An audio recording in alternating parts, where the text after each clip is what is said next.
ഒരു വ്യക്തി സ്വയം ആശ്രയിക്കണം. എന്നും തൻ്റെ ജീവിതത്തിൻ്റെ ഉത്തരവാദിത്തങ്ങൾ സ്വന്തമായി കൈകാര്യം ചെയ്യണം.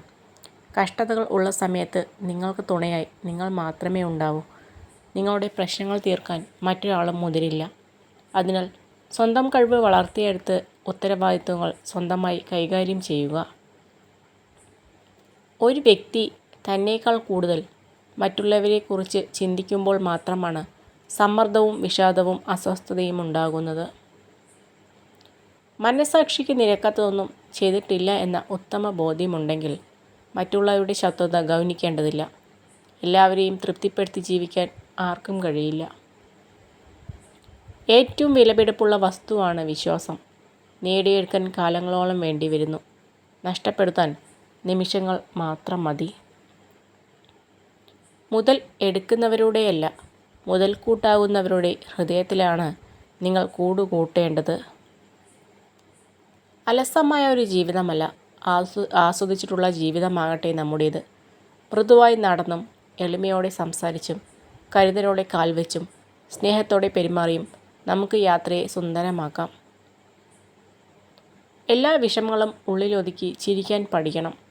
ആരെയും തളർത്താനല്ല, ആരൊക്കെ തളർത്തിയാലും ഈ ചിരി മായില്ല എന്ന് കാണിക്കാൻ. നിങ്ങളുടെ ബന്ധുക്കളെ ആശ്രയിക്കാൻ ഒരിക്കലും ധൈര്യപ്പെടരുത്.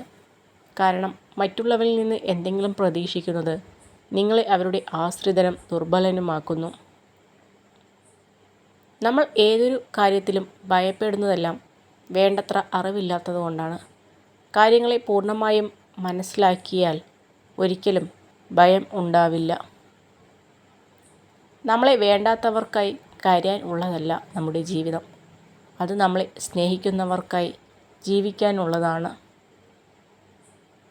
നിങ്ങൾ ആരോടാണ് സംസാരിക്കുന്നത് എന്ന് എപ്പോഴും ശ്രദ്ധിക്കുക. ചെവിയുടെ അടുത്ത് തന്നെ വായയും ഉണ്ടെന്ന് ഓർമ്മ വേണം.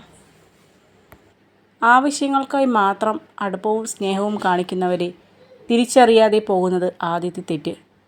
ആളും തരവും നോക്കാതെ എല്ലാവരോടും സത്യസന്ധമായി മനസ്സ് തുറക്കുന്നത് രണ്ടാമത്തെ തെറ്റ്. നമ്മൾ സ്നേഹിക്കുന്നവരെല്ലാം തിരിച്ചും അതുപോലെ സ്നേഹിക്കുമെന്ന് തോന്നൽ മൂന്നാമത്തെ തെറ്റ്.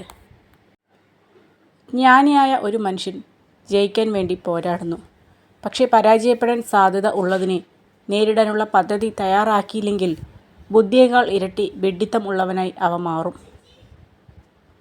ആരോടെങ്കിലും മോശമായി സംസാരിക്കാൻ തോന്നുമ്പോൾ വായ മൂടിക്കെട്ടി നിൽക്കുന്നതാണ് യഥാർത്ഥ പക്വത. വാക്കുകൾ കൊണ്ട് വാഗ്ദാനം നൽകാൻ എളുപ്പമാണ്, പക്ഷേ പ്രവൃത്തികൾ കൊണ്ട് അത് പൂർത്തീകരിക്കാനാണ് പ്രയാസം. ലക്ഷ്യത്തിലേക്കുള്ള യാത്രയിൽ നിങ്ങൾ ബുദ്ധിമുട്ടുന്നു എങ്കിൽ അതിനർത്ഥം നിങ്ങൾ പുരോഗമിക്കുന്നു എന്നാണ്. നിങ്ങൾക്ക് ഇഷ്ടമില്ലാത്ത ഒരാളോട് മാന്യമായി സഹകരിക്കുന്നതിൻ്റെ അർത്ഥം നിങ്ങളൊരു മണ്ടനാണ് എന്നല്ല. പകരം നിങ്ങൾക്ക് ആ വ്യക്തിയെ അച്ചടക്കത്തോടെ കൈകാര്യം ചെയ്യാനുള്ള പക്വത ഉണ്ടെന്നാണ്. ഒരു കാര്യത്തിനായി നിങ്ങൾ എത്രത്തോളം കഠിനാധ്വാനം ചെയ്യുന്നുവോ അത്രത്തോളം ആത്മസംതൃപ്തി അത് നേടിയെടുക്കുമ്പോഴും നിങ്ങൾക്ക് തീർച്ചയായും അനുഭവപ്പെടും.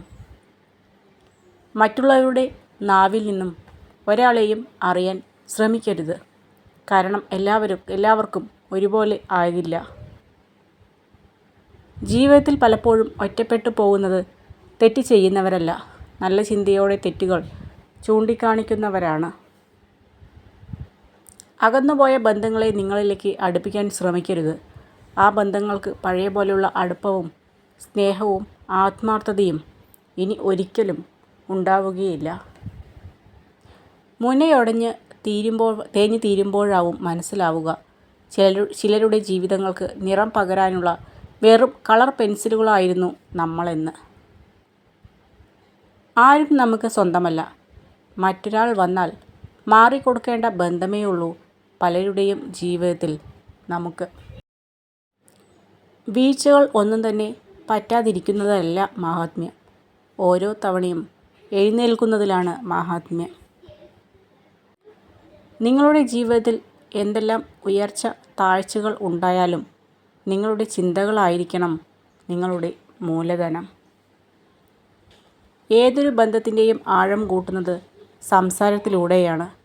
സംസാരം കുറയുമ്പോൾ ബന്ധങ്ങളും അകന്നു തുടങ്ങുന്നു.